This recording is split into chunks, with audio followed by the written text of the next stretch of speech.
In today's video, we're going to cover factoring binomials. Binomials have two parts or two components to them. For instance, say we have x squared plus 7x. So when we factor binomials, the first thing to look for is the GCF, the greatest common factor. The coefficient in front of x is really a 1, and we have the 7, so nothing will factor there, but we can take an x out of the x squared and the x here, and we can divide them away. As a quick refresher, if you have x squared divided by x, this is x to the first power. This is equivalent to x times x over x, and one of them will cancel out with the bottom, which leaves you with just x. Therefore, if we factor out an x here, that means we're dividing it away from each part. X squared divided by x, here's our x on the outside. That's going to multiply by what was left over in here. So x squared divided by x was just x. That's left inside here. We still have the plus sign. And then 7x divided by x leaves us with just 7. So this is our final result. And we can check it by distributing the x back in to both parts. X times x is x squared. We still have the plus here. And then x times 7 would be 7x, which is what we started with. Let's take a look at another example. Say we have 3x squared minus 15x. So the same rules apply here. We're looking for the GCF, the greatest common factor. This time, we're going to be looking for it within the numbers themselves, as well as the variables. So the GCF, the largest number that will go into both 3 and 15, would be 3. So we're factoring that out. And then we can also factor out an x away from the x squared as well as the x, meaning we have 3x on the outside, and that's going to multiply by what's left inside. So if we did 3x squared and we divided the 3 away, that's gone. It's a 1 now. X squared divided by x leaves us with just an x. We still have the minus. And then 15 divided by 3 is going to give us 5. And the x divided by an x is just 1. So we can leave it as just x minus 5 here. And here's our final answer, 3x times x minus 5. Now in this example, we're going to see that the second half of the binomial does not have an x term. It's just going to be 20 this time, which is perfectly fine. That means that we will not be factoring out any x's, but we can still factor out the coefficients here. The 4, in this case, 20 is a constant. Same rules apply. The GCF of 4 and 20 would be 4, so we can take out a 4. And since, again, there's no x over here, we cannot factor out any variables. No x's can come out. So 4 is going to multiply by, well, 4x squared divided by the 4 out here. The 4's are gone, so it would be just x squared inside. The minus stays the same. And then 20 divided by the 4 on the outside would leave us with just 5. And there's our final result, 4 times parentheses x squared minus 5. You can multiply in, 4 times x squared gives you 4x squared. 4 times the negative 5 here, minus 5, would be a minus 20. Let's take a look at a slightly more complicated version. Say we had 8x to the 4th minus 12x to the 3rd power. Same rules apply as before. We're going to look for the GCF within the coefficients here, as well as within the variables. So the largest number that can go into both 8 and 12 would be 4. So we can have 4 on the outside, that's divided away. And between x to the 4th and x to the 3rd, the GCF is going to be the variable with the lower exponential value, which would be x to the 3rd. So we have 4x to the 3rd on the outside. If we divided the 8 by 4 here, we would have 2 left over. And then x to the 4th divided by x to the 3rd would be like having 4 x's on top over 3 on the bottom. And 3 of them will cancel out, leaving you with just 1 up here. So here we have an x. It's still subtraction. And then 12 divided by the 4 would give you 3. And then x cubed divided by x cubed is just 1. So there's no x term at the end. And there's our final answer. Now let's look at a different example altogether. What if we had x squared minus 9? So the first thing to note is that there's absolutely nothing that we can factor out from the two of these. There's no coefficient here that works with the 9. There's no x here that would work with the x squared. So it seems like we're stuck. However, this is called the difference of perfect squares, or just the difference of squares. You can remember difference of perfect squares. The difference means we have subtraction, and the perfect squares means that each of these two components can be square rooted evenly. In other words, we can square root x squared and get exactly an x out, and we can also square root the 9 and get exactly a 3 out. There is a formula to know for the difference of squares, and it looks like this. If you have a squared minus b squared, that's equivalent to a plus b times a minus b. So if our a squared term is the x squared and the b squared term is 9, that means that a from our formula is equal to just x, and the b is equal to 3. And we can just plug in to this formula here. That would give us a plus b. Our a is x. So it's x plus 3 times, and then x minus 3. And that's the final answer. Notice in the difference of squares, we do not have a middle term. There's no x term. We have an x squared, we have a constant, but no x term. And what happens is if you FOIL this out, the x plus 3 times x minus 3, you would get x squared, and then it would be minus 3x plus 3x, and those would cancel each other out, so there's no middle term. And then 3 times negative 3 would be minus 9. Let's try another one.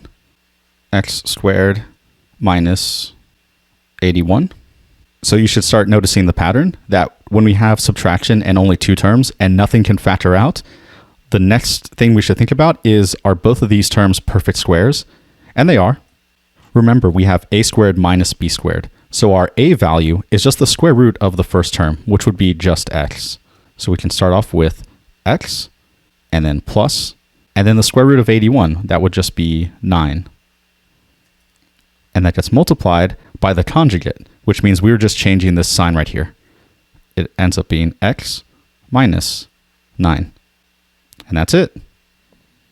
What if in the difference of squares, we have a coefficient in front of the x squared? Let's say 9x squared minus 81 instead of just x squared minus 81.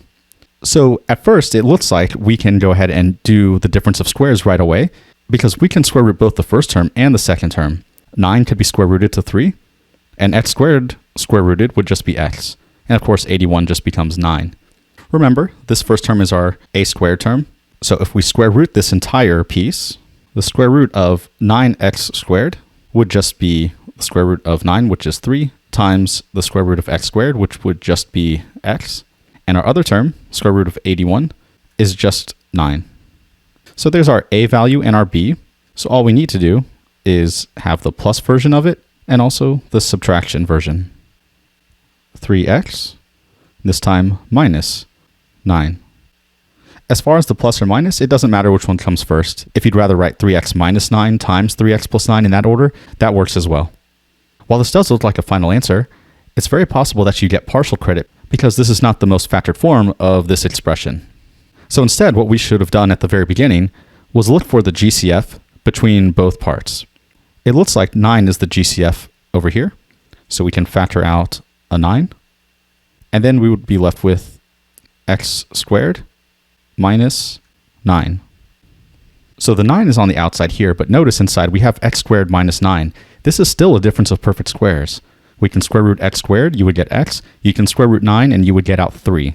So what we have to do is the difference of squares of this portion while leaving the 9 on the outside. So this would be equivalent to, we'll leave 9 out here. Our a value from the a squared would just be x. The b value is 3. So we can have plus 3 here times x minus 3. And that's our final answer in the most factored form. This time we have 5x squared minus 80. So unlike last time, neither the 5 nor the 80 has a perfect square root, which means we cannot use the difference of squares formula right now. However, step number 1 should always be to factor out the GCF regardless. So here we can factor out a 5, and inside we'd be left with x squared minus, and then 80 divided by 5 would give us 16. Now we have a difference of perfect squares inside the parentheses here, and we can use our formula. So the 5 remains on the outside. If our a squared is x squared, that means our a is just x. We'll do plus first, and then the square root of 16, that would just be 4. And then times its conjugate, which is x minus 4. And there's our final answer. Let's take a look at a different version. We have 16x squared minus 49. So we should notice that both of these numbers do have perfect square roots here. But unlike before, we do not have a GCF that we can factor out, which means we can use the difference of squares formula right away. The square root of 16 would be 4. The square root of x squared is just x. The square root of 49 is 7. We'll do plus 7. And then we'll do 4x minus 7. And that's our final answer. Now this time, what if the second component had its own variable as well? Let's see how that would work. So we have 9x squared minus, let's do 100y squared. While it looks a lot more complicated, the same rules apply. We should first look for any GCFs. Between 9 and 100, we do not have any. Between x squared and y squared, we also do not have any. But we should realize that both of these terms, 9x squared and 100y squared, can be square rooted evenly, meaning we get a nice round number or variable. The square root of 9 is 3. The square root of x squared is x. We'll do plus first. Square root of 100 is 10. And then the square root of y squared is just y. Now we write the subtraction version. 3x minus 10y. And we're done. Now instead of being squared, what if we had x to the 4th power minus 49? There are no greatest common factors between these two parts. So the question is this a difference of perfect squares? We have subtraction, we know that. The square root of 49 we should know is 7. And then we look at x to the 4th power. So we need to know, can we square root x to the 4th power? One trick is that if you knew that the square root also means to raise something to the 1/2 power, then we could do this. We could say it's really x to the 4th raised to the 1/2 power. And when you raise an exponent to another exponent, we actually multiply the two, which would give us x to the 4 over 2. 4 divided by 2 is 2, leaving us with just x squared. Another way to think about square rooting x to the 4th would be putting the 4 x's inside the square root and realizing that for every pair of something inside a square root, a single one can come out. So this was like an x squared in here, x times x. Square root of x squared is just x. And then we have another pair here that could also come out. And these are multiplied, giving us x squared. So we know the square root of x to the 4th is just x squared. And then we can do plus 7 times x squared minus 7. And there's our final answer. If we were to FOIL back, x squared times x squared is x to the 4th. The middle terms would cancel out. That would be minus 7x squared plus 7x squared. Those are gone. And then 7 times negative 7 is minus 49. One more way to do a square root of a variable with an exponent, like the x to the 4th, is to know that you're really dividing the exponent in half. That's another easy way to think about it. So that means a variable to any even exponent can be square rooted. Now what if we have 25 x to the 6th minus 144 y to the 10th? We're going to use all the same rules. Is there a GCF with 25 and 144? Nope. Is there a GCF with x to the 6th and y to the 10th? Also no. So we just need to figure out what the square root of each of these two components is, if they can be square rooted. So the square root of 25 would just be 5. And then x to the 6th, the easiest way to think about the square root of this is to just divide the 6 by 2. So like we mentioned before, because this is even, we can go ahead and divide it by 2. which gives us a nice round 3. We'll do plus the first time. The square root of 144 is 12. And the square root of y to the 10th, half of 10, would be 5. So it's y to the 5th. And now we're halfway done. We just need the same thing, but with subtraction. So 5x cubed minus 12y to the 5th. In some cases, it's possible to have to do the difference of squares more than one time within the same problem. So let's take a look at an example where that happens. We start with 16 x to the 4th minus 81 y to the 8th. First thing we should check for are GCFs. We don't have any. So we can check to see if both of these components can be square rooted. And they can. Square root of 16 would be 4. X to the 4th square rooted would be half of the 4, so x squared. We'll do plus first. Square root of 81 is 9. And then square root of y to the 8th, we'll take half of 8, which gives us 4. So y to the 4th. Now we have the other half. 4x squared minus 9y to the 4th. Sometimes it seems like we're done because we did our a plus b times a minus b. However, while there's no such thing as the sum of perfect squares, there is one for the sum of cubes, and we will cover that next. But for squares, there's only the difference. So we need to recognize that our a minus b here actually is another a squared minus b squared. That means that we can do the difference of squares of this portion as well. Keep in mind that the first portion is still here, so we'll rewrite that first. And now that's going to multiply by the difference of squares of this term. So square rooting 4x squared would give us 2x. Square rooting 9y to the 4th would give us 3y squared. That's the first half of this difference of squares. And then we need the other half. 2x minus 3y squared.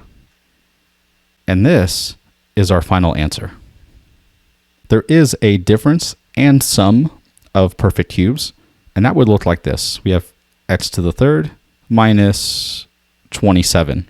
Now for the difference of cubes, there is a specific formula. So if we have a to the 3rd minus b to the 3rd, that equals a minus b times a squared plus a times b plus b squared. So like we did with difference of squares, it's a good idea to go ahead and figure out what our a and b values would be. So when we were square rooting a variable with an exponent, we divided it by 2. In the case of cube rooting, we're going to take that exponent, the 3 up here, and multiply it by 1/3 or divide by 3. So therefore, our a value is equal to the cube root of x cubed, which is just x, and our b value is equal to the cube root of 27, and that would be 3, because 3 times 3 times 3 is 27. Now we can go ahead and plug a and b into our formula. So that would be x minus 3 times our a squared would just be x squared plus a times b, that would be x times 3. We'll write it as 3x, and then plus our b squared, which is 3 squared, and that gives us 9. And there's our final answer. Now let's say we have 8x to the 3rd minus 125 y to the 6th. As always, we're going to look for GCFs, and we do not have any. We see a difference here and only 2 components, so we should be thinking it's either the difference of squares or the difference of cubes, possibly. And we should recognize that we can take the cube root of both of these terms. So the cube root of 8x to the 3rd is going to be our a value, which would be a is equal to the cube root of 8, which would just be 2. And the cube root of x to the 3rd is just x. Our b term is equal to the cube root of this portion. The cube root of 125 is 5. And the cube root of y to the 6th, we can divide 6 by 3 and get y squared. Now all we have to do is plug in the a and b into our formula. So we start with a minus b, which is 2x minus 5y squared multiplied by a squared. Our a is a 2x. When we square that, we have to square both terms. It's like 2x times 2x. So the 2's would multiply, the x's would multiply. Therefore, we get 4x squared plus a times b, which would be 2x times 5y squared. The 2 and the 5 can multiply and give us 10. And then x y squared. And then plus b squared. 5y squared squared means 5y squared times 5y squared. So the 5 times 5 would give us 25. And then y squared squared would be y to the 4th. And there's our answer. For our final example, let's say we have x to the 3rd, this time plus 27. So as we saw before, there was no such thing as the sum of perfect squares, but there is such a thing as the sum of cubes.